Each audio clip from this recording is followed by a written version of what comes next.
Tetairoa McMillan scouting report for the NFL draft. Ladies and gentlemen, the Pro Football Focus is the backdrop. So as the draft gets closer and free agency's happening and moves are happening, it starts to become pretty apparent of what the needs are of a team. And you can kind of siphon in on a position or a player. For the New Orleans Saints, that has exactly happened. And from where I'm sitting, Tet McMillan is a very interesting prospect for the Saints. Now, Tet McMillan is a bit of an anomaly. He's a bit of an enigma where some people think, no doubt about it, top 10 pick. Some people think, he's actually closer to 25th pick. Some people comp him as Drake London. Okay, some people think he'll run a 4.45 40. Some people think he'd run a 4.55 40. All right, so he's an interesting character. I want to hear more about him. I want to hear a specific video dedicated to him, which is why I pulled this up. And I think that is going to be beneficial for all of you, right, who are saying, Tet McMillan, no doubt about it, no brainer. Well, hold on a second. If you know he's running a 4.6 40 or a 4.58 or whatever, would you rather him or Mason Graham? Would you rather him or Jihad Campbell? Would you rather him or edge rusher? Right? So it all depends. I've also heard he has trouble as a true X receiver, as a true number one, just winning. A word on the street is he needs a lot of motion. He needs a lot of help. He needs a lot of deception in the play design in order to get open. Once he's open, he's good to go. But his own ability to win, I've heard, is a bit of an issue with him, which is not something you want to hear, right? So let's listen to what PFF has to say and see if they will calm my fears. So we actually do not agree on the wide receiver one in this draft. I'll go with my wide receiver one first, and we'll end up with your wide receiver one at the very end of the show. My personal number one receiver is Tetairoa McMillan. Okay, so the other wide receiver number one, I'm assuming, is Matthew Golden. Word on the street is that by draft time, he could be the number one receiver, but he wouldn't be a top 10 receiver. The word is that if he is the number one receiver, he would go closer to 15-ish, which would drop McMillan in that 20-25 range, which for the Saints at 9 means you're missing out on both of them, barring a trade. From Arizona, just the ideal X receiver at 6'5", 212 pounds, been incredibly productive across his entire career, honestly. 2,712 receiving yards over the last 2 years. That leads all receivers in the country. 50-50 balls are basically 60-40 balls with him, honestly. He leads the nation with 35 contested catches over the last 2 years, and he caught 62% of his contested targets last year. What I love...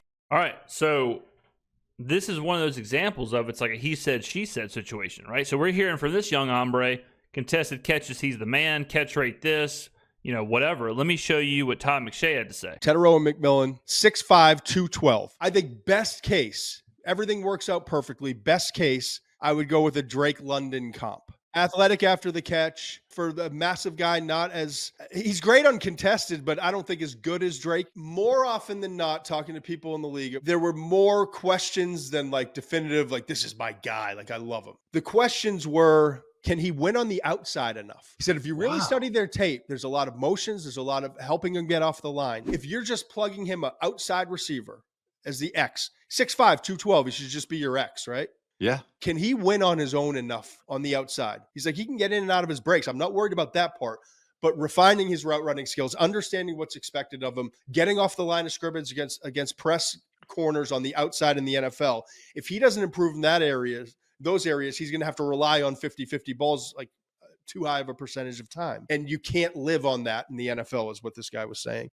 So true. So if you're confused, right, what Todd is saying is that he can't win against the coverage. All right. So then if he's not winning against the coverage, which means if he's getting pressed or off the line or whatever, just in his route, if he can't win there, he then has to win the 50-50 ball, okay? The guy before was saying that, his contested catch rate is through the roof. Counterpoint to that is the contested catch rate against NFL defensive backs is not going to be whatever the other guy said, 60-something%. So if McMillan can't beat college defensive backs and he's relying on a 50-50 ball, he sure as hell isn't going to beat NFL defensive backs, and he sure as hell isn't going to have a 70% contested catch rate. So when you factor all that in, it's like, well, is that a 9th overall pick for the Saints? I don't know, right? Another thing to remember with the Saints is Chris Olave. So Chris Olave is an interesting character. I was just having a conversation with my guy in the 228 Syndicate. Another ball knower, okay? Another absolute ball knower. And we were talking about what kind of receiver is Chris Olave. Now, if I were to ask you, what kind of receiver, how would you describe Chris Olave?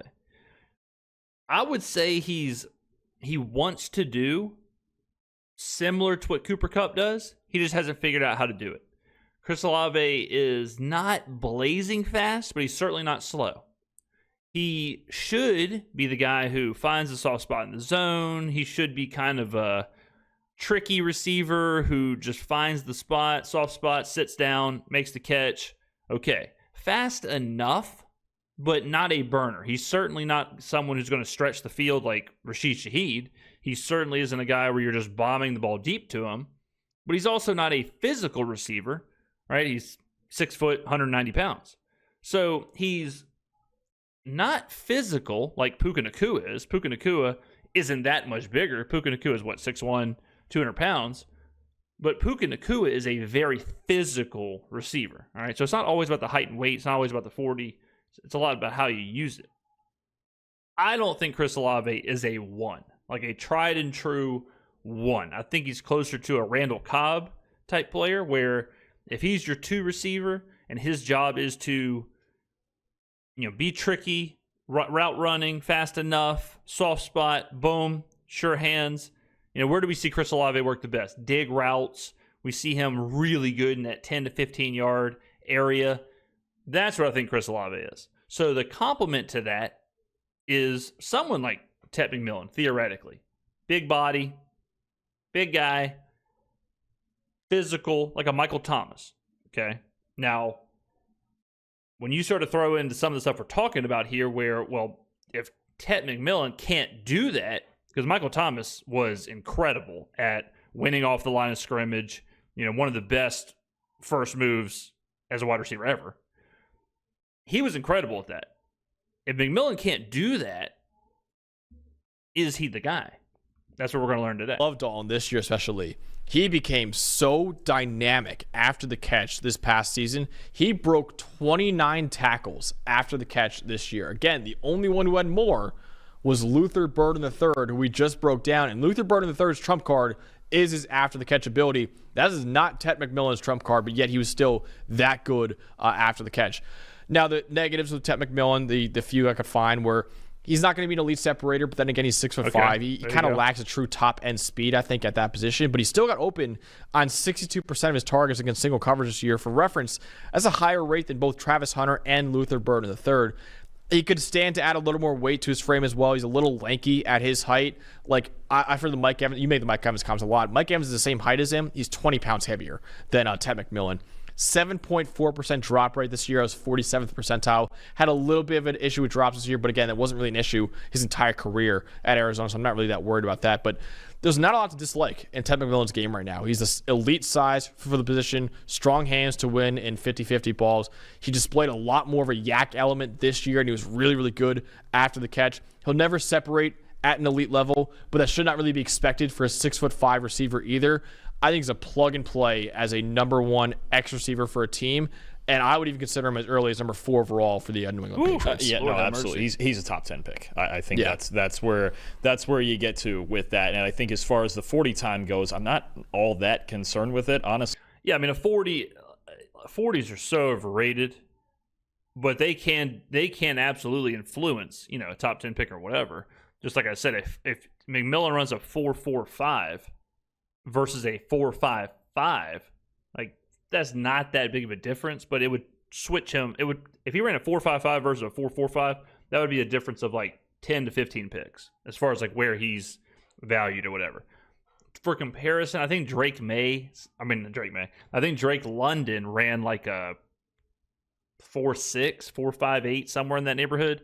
So I mean, if McMillan is running in that world and he's comped to Drake London, kind of makes sense. If he runs a 4.4 or even a low 4.5, I just checked. Mike Evans back in the day ran a 4.53. Yeah. That would be plenty good enough at 6'5". Mike Evans. And you mentioned the contested catches. I mean, not just contested catches like jump. I mean, acrobatic, crazy level at times. And we've even seen the clips in practices and stuff of one-handed between the legs and things. I mean, this is a freak, right? This is, and again, you have him 1, I have him 2. There's different reasons for that. Probably reasons that aren't even, because of talent sort of things.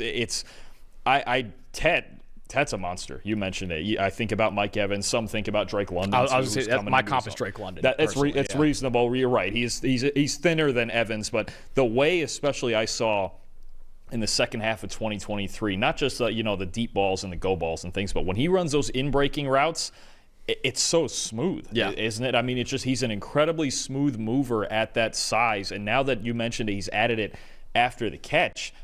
If he's going to be a monster after the catch, you go, well, how do you stop this guy? The only things that I have, really are sometimes when it comes to breaking it down and running sharp routes, he's a bigger guy. It's not going to be that easy, right? I think there's some of his routes, even those in-breakers that I like, that are a bit rounded off. But you know what? For a guy his size and of his talent level, just get there. I don't care how you do it. I mean, this is kind of like the name of the game where, the draft process, you hear a lot of everything. You hear a lot of, he's a top 5 pick, he's a top 20 pick, he can separate, he can't separate, he has bad route running doesn't matter. Like, you hear a little bit of it all. And I think people are really quick to say something and come to a conclusion, and then it's just a copy and paste job, right? The mock draft process is so fast, it's so fluid. You can kind of say everything. You can kind of say, like, yeah, McMillan's top 5, he's first overall pick, top 10, he's top 15, top 20.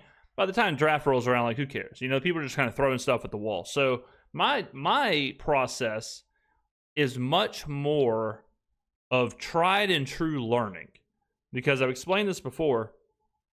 I mean, I watch a ton of college football. I watch, almost every game that's on. I'm watching a game at every hour of Saturdays, and during the week and whatever,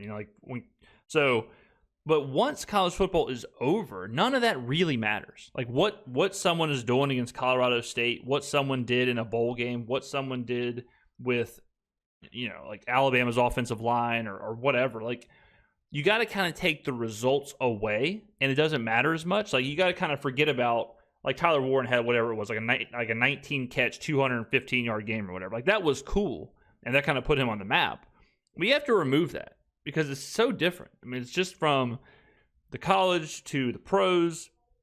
So there is like a relearning process with all of these receivers, or with all these prospects, where you have to really kind of take what you saw in college, make it a foundation, but then relearn how they are as a prospect when it comes to the NFL. And that's where I am, and that's what I do in this process. Like, I'm more interested in, I could absolutely come out here and say, the Saints should draft Tet McMillan. Tet McMillan's a top 5 prospect. I think Tet McMillan's a Randy Moss comp, whatever. I could come out there and just say that, and just, that'd be it. And then who the hell knows, right? But we're going to try and learn about these prospects. We're going to try and learn and listen to anyone and everyone, all of the voices, what they're saying, just to try and better educate ourselves. That's what we do on this channel, okay? Try and better educate ourselves as bald-nosed football watchers, whatever. So Ted McMillan is absolutely, I would guess right now, he is the top guy on the Saints big board. Realistic big board. Obviously, if like Abdul Carter or somebody falls, like, it changes. But the realistic big board, I would assume right now, is a combination of Ted McMillan, Mason Graham, and maybe like I don't know, because you got to factor in Brandon Staley and how Brandon Staley sees these edge rushers. You can't think about the old school like Dennis Allen approach. So I'd have to give thought to that, whether it's like Shamar Stewart or somebody like that, whoever it actually is. But you'd think it would, whoever their top edge rusher is, Mason Graham, Ted McMillan. Like, because the Saints didn't get Cooper Kupp, they let MVS walk. They absolutely have to get better at the wide receiver room.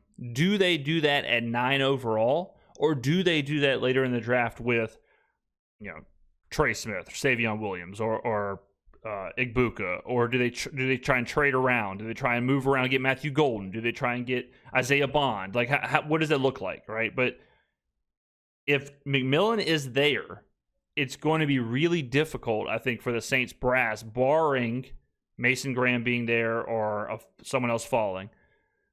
I think it'd be very difficult to pass on McMillan after seeing what happened last year with the wide receivers and knowing you're going into it shallow.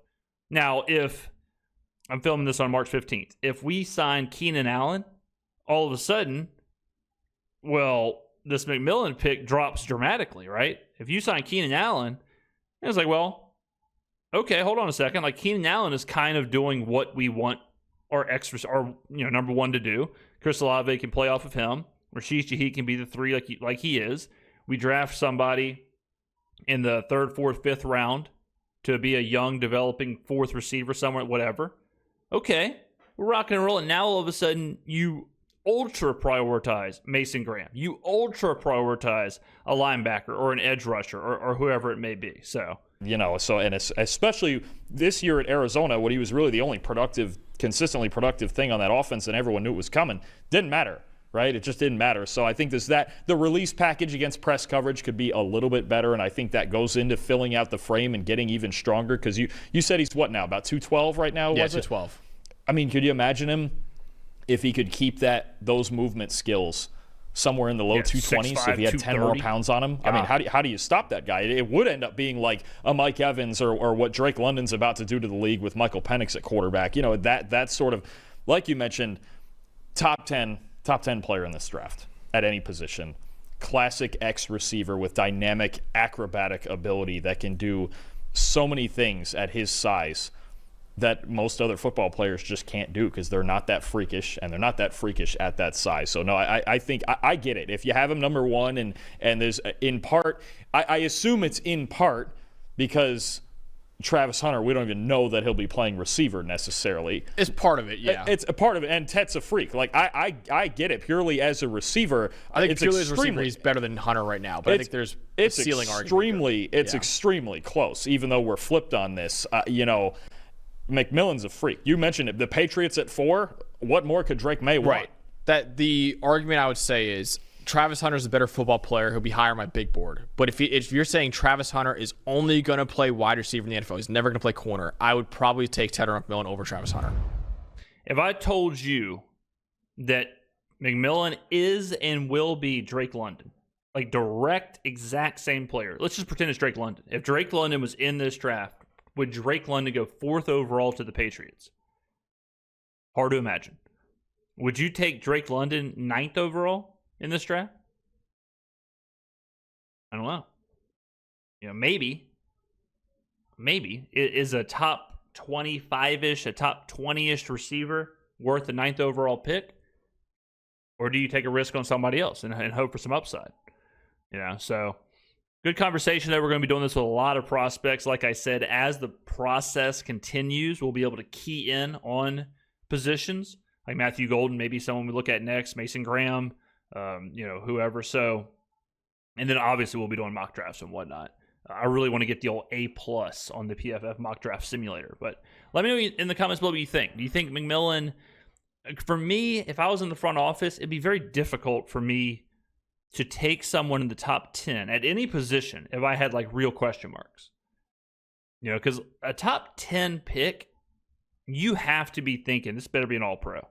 And so if you have legitimate questions and concerns, risky business, ladies and gentlemen. All right, let me know in the comments below what you think. Thank you for watching, and I will see you in the next video.